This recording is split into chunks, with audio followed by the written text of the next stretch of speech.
間近いっぱいの自動車選び、左男爵です。どうも。今回はクラウンクロスオーバーの2026マイナーチェンジを取り上げます。内容はネット情報から厳選しています。で、変更点だけだったら5分で終わるんですけれども、せっかくやるならもっとね、深いところまで話したい。中盤以降にコンテンツが詰まっていますので、ぜひ一緒に考えてみてください。それでは価格と変更点から要点だけ見ていきます。まず値段の話から。今回のマイナーチェンジで10万から15万円ほど値上げになると言われています。680万円、すごい。これね、内容を見ると妥当かと思っています。見た目で一番大きいのはリアのデザイン周り。テールランプの両端にあった切れ込み分割線ですよね。それが消えました。バンパーの下側も造形が変わって全体的にスッキリしている。ツートーンの塗り分けラインも見直されて後ろ姿の印象が変わっています。それから無塗装だった樹脂の部分が黒い艶あり仕上げに変わっています。地味なんですけれども、実はね、こっちの方が変わってくるんじゃないかと、実写で見た時にね、効いてくるんじゃないかなって思うポイントです。では、変更点の主な部分。今回の革新はこの部分といったところでね、2.5 リッターのハイブリッドが第5世代に進化しました。モーターの出力が上がっています。もう一つ、パドルシフトが全グレードに標準装備されました。装備周りで言うと、デジタルキーが上のグレードで標準になった。あと、寒冷地仕様が全車標準になりました。ということで、見た目はリア周り、中身はハイブリッドとパドルシフト。ここだけ押さえておけば大丈夫かなと。ただね、今回話したいのはこの先です。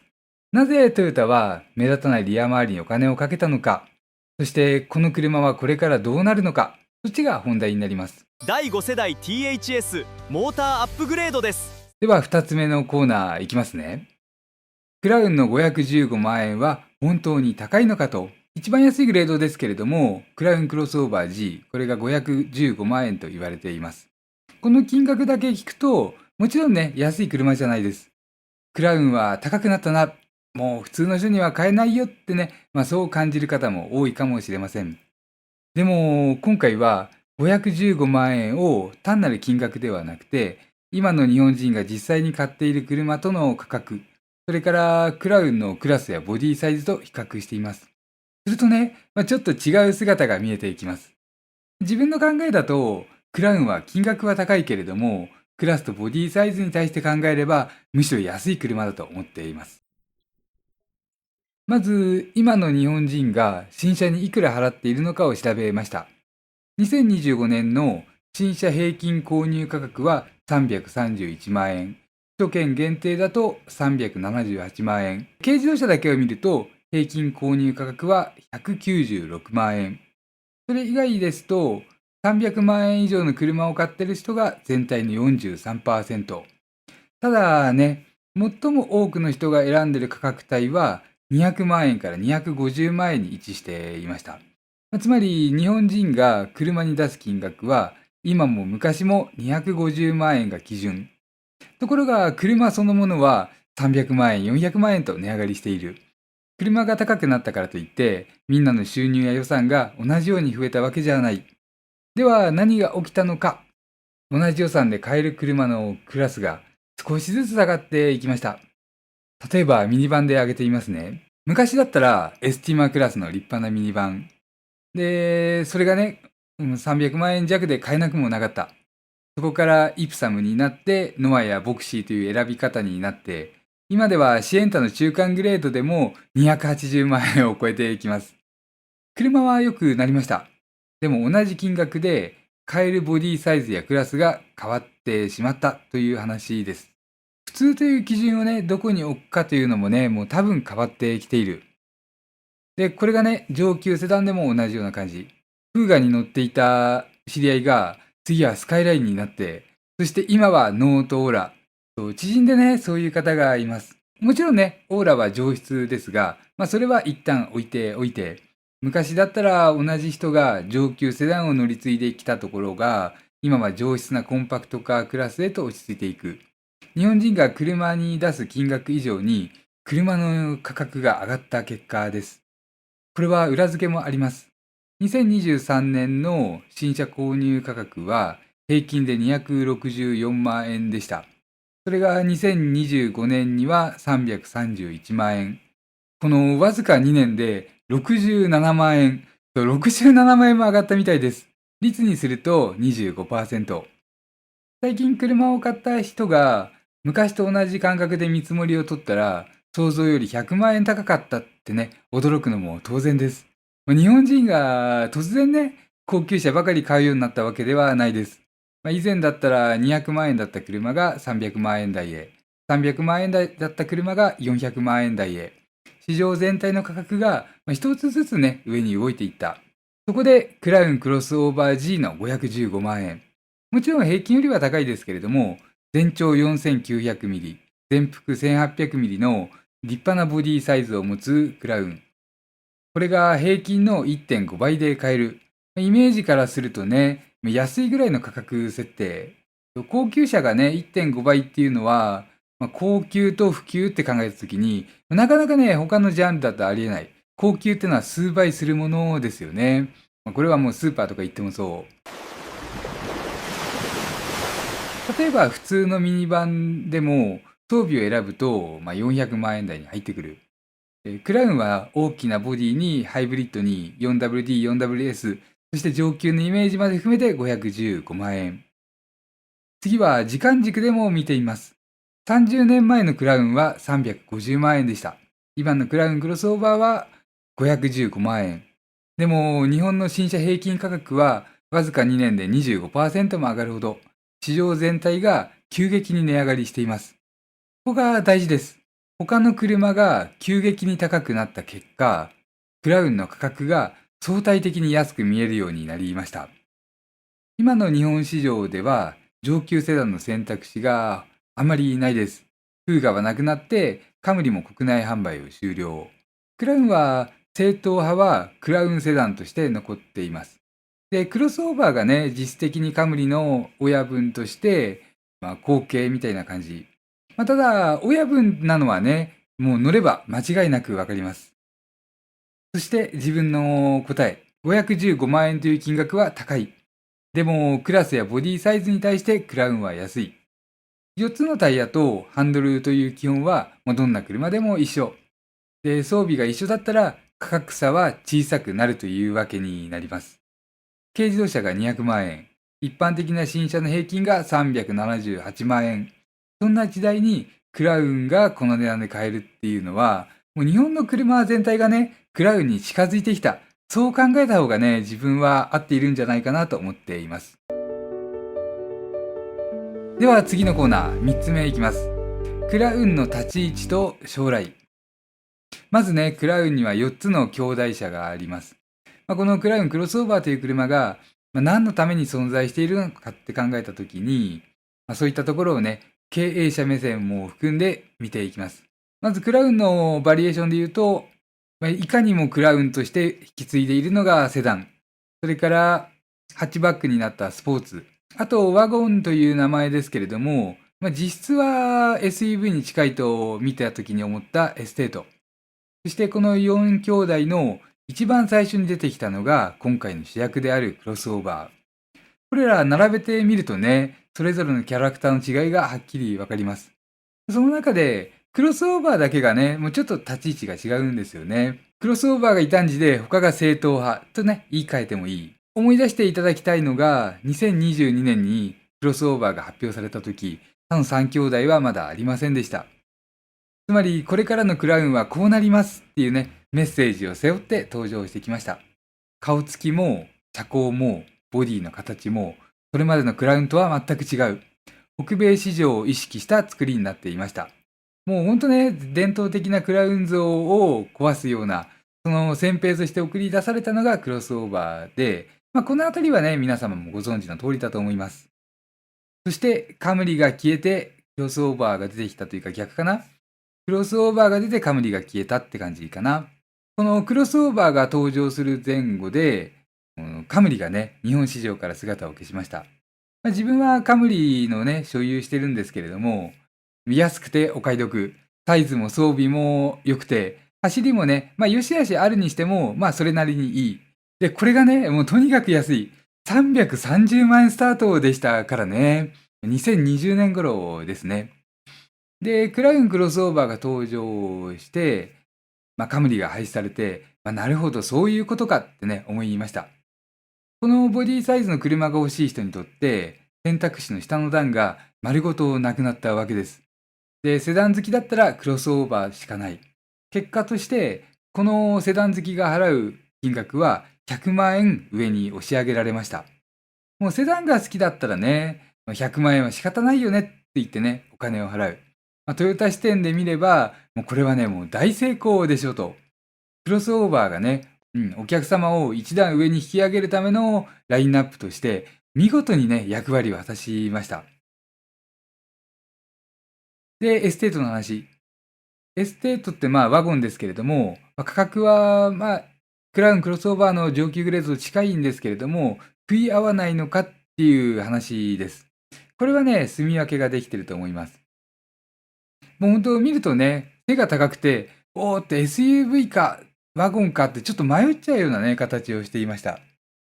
なのでね、今っぽいとか、売却価格が高そうだとか、そんな感じで選んだらエステートになるんだろうと。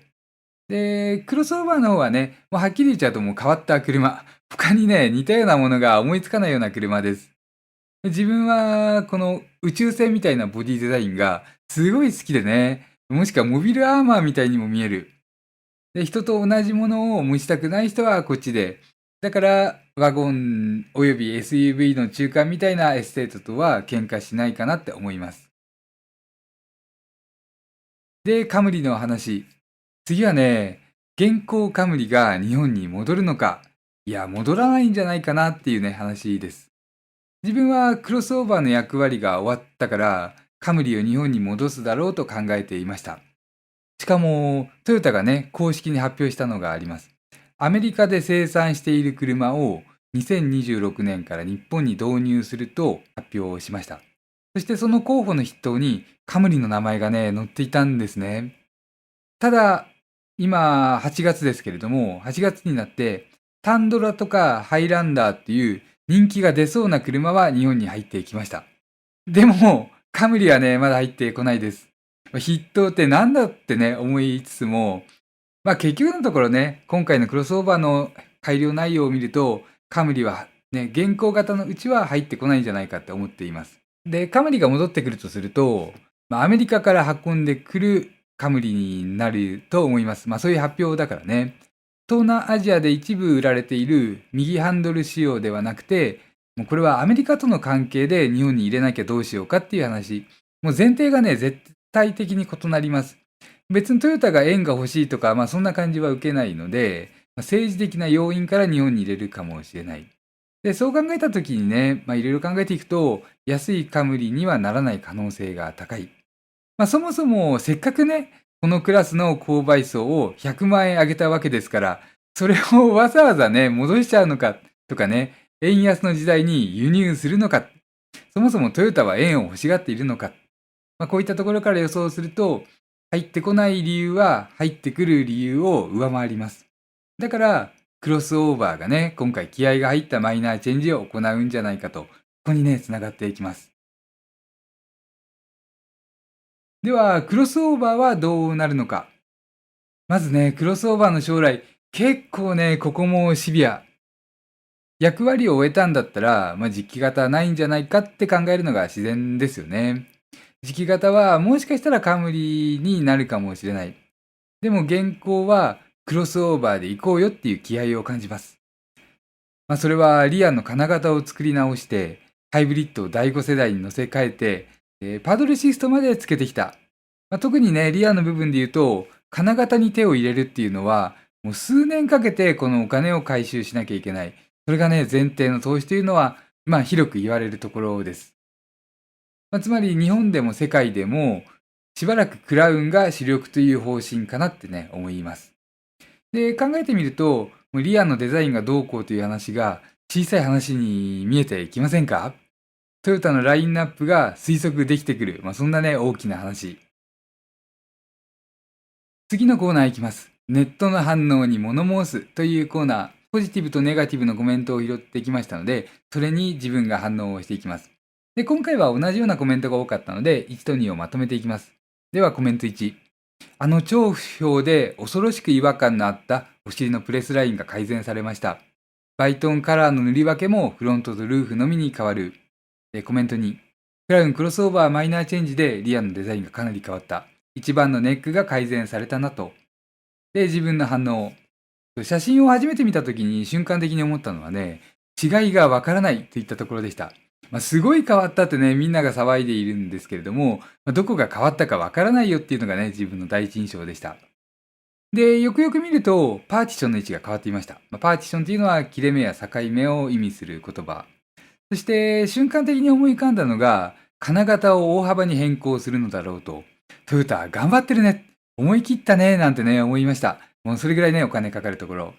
でも、同時にこれは、コストダウンのためじゃないかってのもね、思いました。コストダウンっていうのが、製造コストを下げるための変更であれば、それがね、ユーザーのためなのか、トヨタのためなのか、どっちなのかと。デビュー当時のクロスオーバーが複雑なツートーンを実現するために、リア周りがね、複雑な形状で設計されていました。そこから簡略化されて、無駄が省かれた。なので、単に良くなったとは言い難い。遠くから見るとね、もうパーティションって見えないんじゃないかな。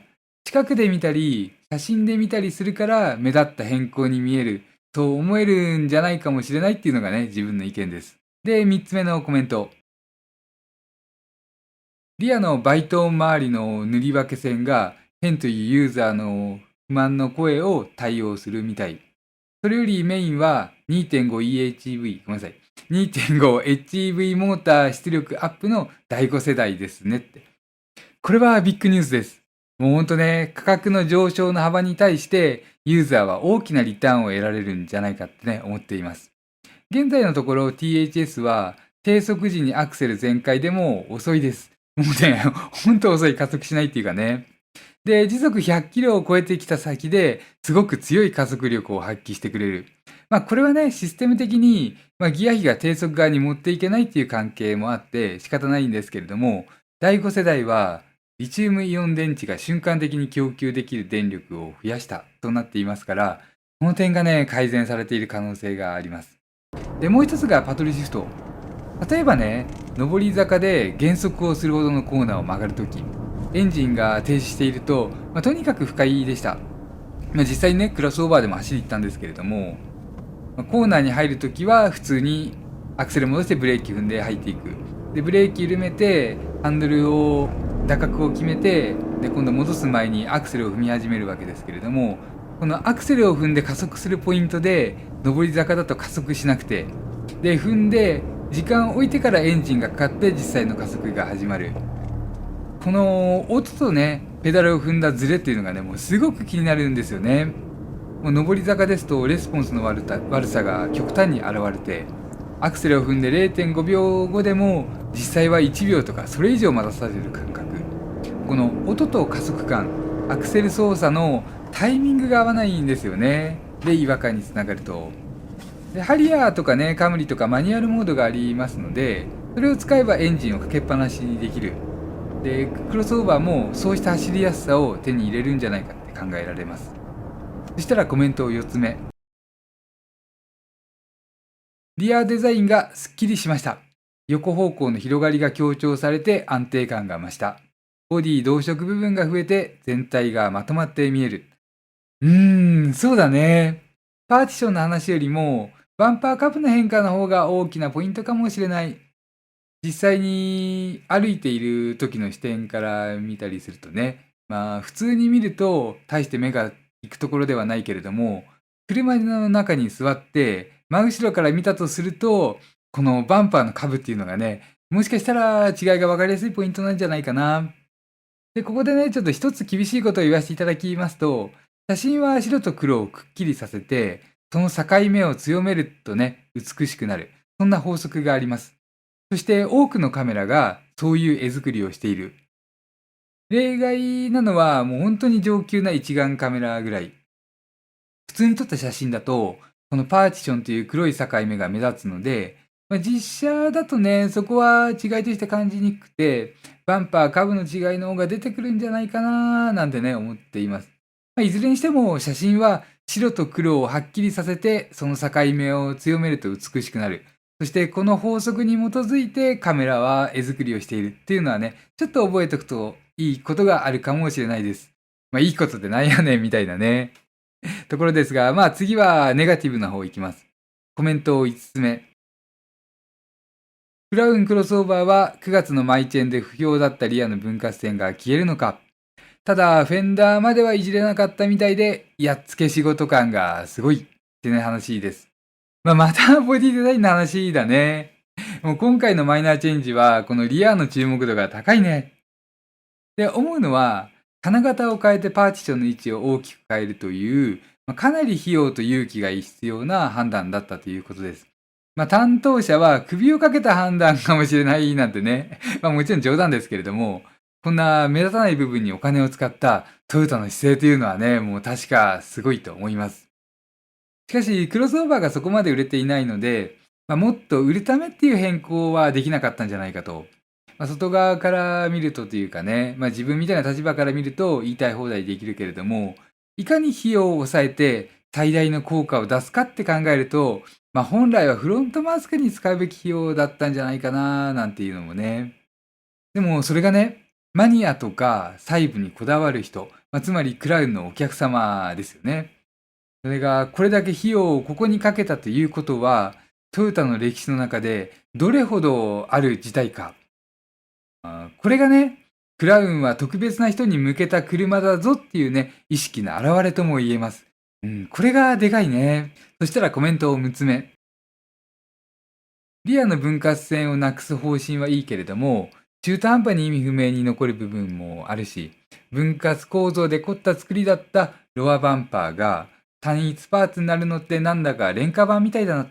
やっぱりクロスオーバーのリアの分割線の処理、雑というか中途半端だなっていうね、変更は認めるけれども、雑だよ、もうちょっとしっかりやれよみたいな話ですね。つまり、今度は逆のパターンか。難しいね、このコメントを拾うっていうのもね。自分が拾ってくるわけじゃないんでね。確かにね、どうでもいいところにこだわるっていうのは、オタクの特徴というか、そんな人が買う車がクラウンであるとも言えるのかな。だから、こだわり派が納得するかどうかっていうのがね、クラウンクロスオーバーの、クラウン全体の存在意義でもあるんですよね。自分もデビュー当時に、ゴールドツートンっていうのがね、もうすごい存在感を感じたよ。もう本当、隣に女の子乗せて、で、隣に乗せてってね、言ってもらえるような車かと。そんな車っていうのはやっぱり個性がなきゃダメでしょ。あとは、特別感と実用車の話。駐車場で一服しながら、ジュースを飲みながら、ボディデザインを眺めるような車っていうのはね、それは特別感がある車で、それよりは実用車かな。地味だったらね。だから、ここにこだわるよりは、運転席から降りたくなるような内装とか、そっちの方がね、重要じゃないかと思います。で、その方が買った後にね、長時間満足度が高いんじゃないかっていうのがね。以上、間違いいっぱいの自動車選び、ヒラリー男爵でした。